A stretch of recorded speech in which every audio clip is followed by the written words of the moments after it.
So I ended up doing the second property after we hung up, and that put me at $114,000 spread. Okay, let's do that one real quick. Yep. Okay, so these are the numbers you have then?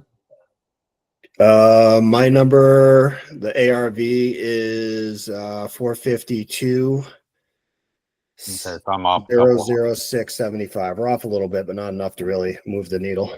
Okay, what did you put in there as a novation price? The Novation price, I have 290. No, that's your buy price. Oh, yeah. I'm sorry. My Novation price is 452,000. No. But once again, I only threw in because we had that super low ball one, I didn't want to like just pick a number, but I just wanted to see what was going to come up. Okay. So even if you throw out the Redfin one, and I would be at the 459, I would probably take it down there, 449 something, but you still have a deal there if that be the case. So you're saying like 400. So take your lowest one, throw Redfin out, and take your 459 and discount it from that. You still got $100,000 deal there. Now, let me take and do this. Let me put this into... Say 459 or 69? I said 449. 449. Yeah, because you were at 459, so I lowered it 10 grand. Okay. But let me check RPR real quick.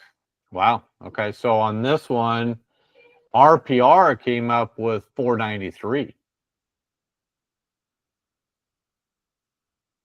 So... again, when you're sitting here analyzing it, unless you take and do a manual, I would still use that 459. No way would I use the 493, even though 493 might be right.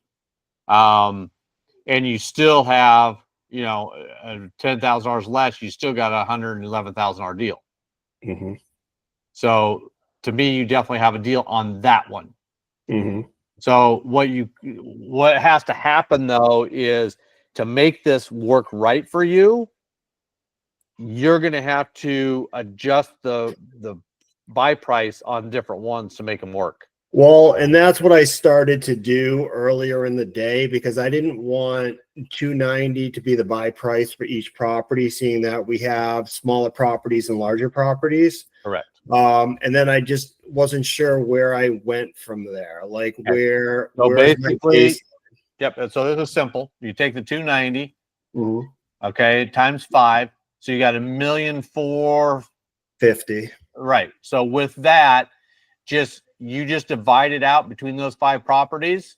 And so when you talk to him, you just say, I'll pay you $1,450,000. Okay. Here's how I need to divide it out to make it work on paper. And he shouldn't have a problem with it. No, he won't. I mean, he just wants to get what he wants to get. But I'm just wondering, like, how obviously I can divide that number. That still puts us at 290. But where do I start pulling 290 and making it like 315 down to like 240? That's pretty simple. Look at this deal. You got $100,000. You got $111,000 deal here. Take this calculator, do it on every one of them. Find out then separate. Take that $100,000 and start taking it down. Make sure that number does not go below $30,000. Got it. And overall, you may have all of them at 50,000. Just even it out so that every one of those profits off of the 5 is an equal number all the way across the board. So really, what would be nice is if you had 5 monitors and you put them all up on the monitor, you just keep moving them around until you get the numbers you need. Well, probably what I will do is I'll just duplicate this thing so that I have your calculator 5 times and just have it up there, and then I'll just keep moving it around. And just keep moving around until you get to a sweet spot. Leave all these numbers here alone, all the percentages. Just adjust this number here and this number here to make it work. Once you go through and you analyze, so you saw what I did. I threw out this 400,000 because that's bullshit. Yeah. Okay. I'm going to take this one. I'm going to drop it $10,000. I take the lowest one out of there and drop it $10,000. So take the lowest one out, but then the next lowest one you drop 10,000. Well, if you have one that, I mean, when you're looking at 460 to 480, I can live with $23,000 worth of a spread. I can't live with a $60,000 drop. Right. This number here just doesn't make sense to me. No. But then again, then like you looking at yours, that one was an outlier too, like on the really high side. Yeah, so I'd throw it out. Yeah. But I still don't. That's going to get you your average. I'm going to look at the lowest out of all of them and go less than that. Actually, yeah, I have mine at 459, so I got to lower mine to 449. See, and then what happens? Then you go call your realtor and you ask the realtor to get you a CMA on all these. And then you're going to, and when she goes to list them, she'll tell you what she wants to list them at. And you're going to see if that 449 over here is anywhere close to her CMA.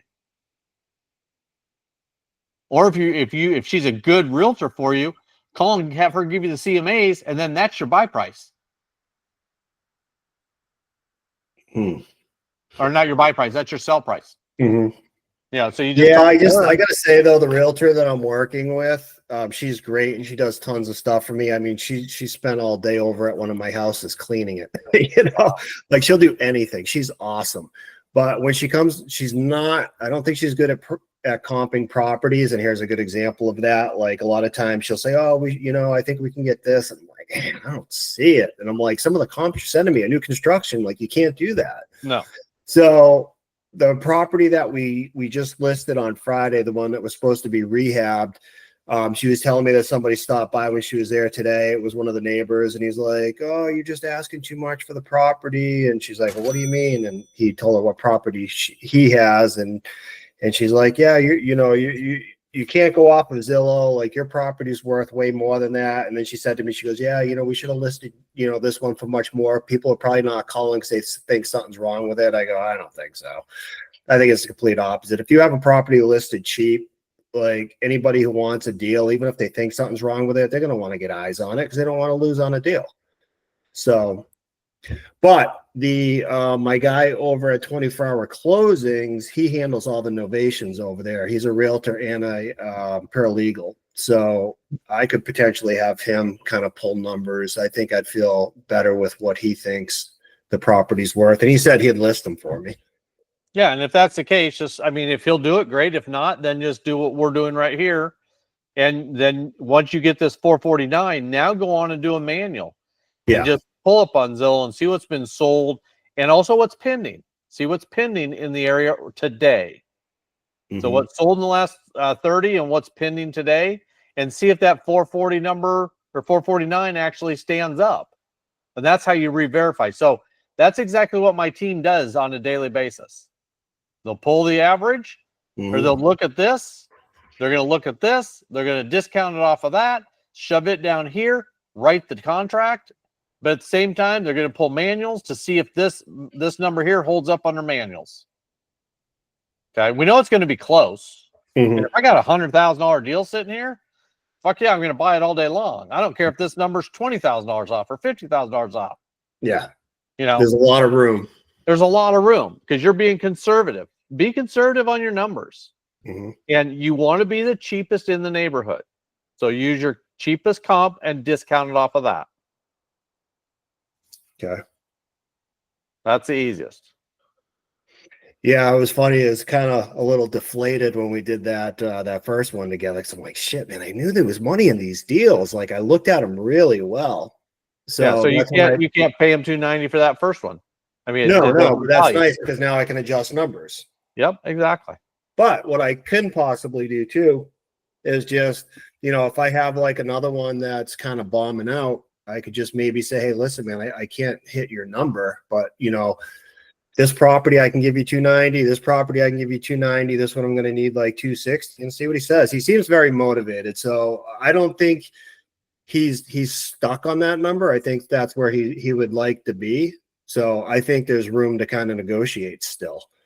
So I just need to see where all these are going to land once we run the other three. Okay. I mean, my question to a landlord that owns these, and he's got $1.4 million.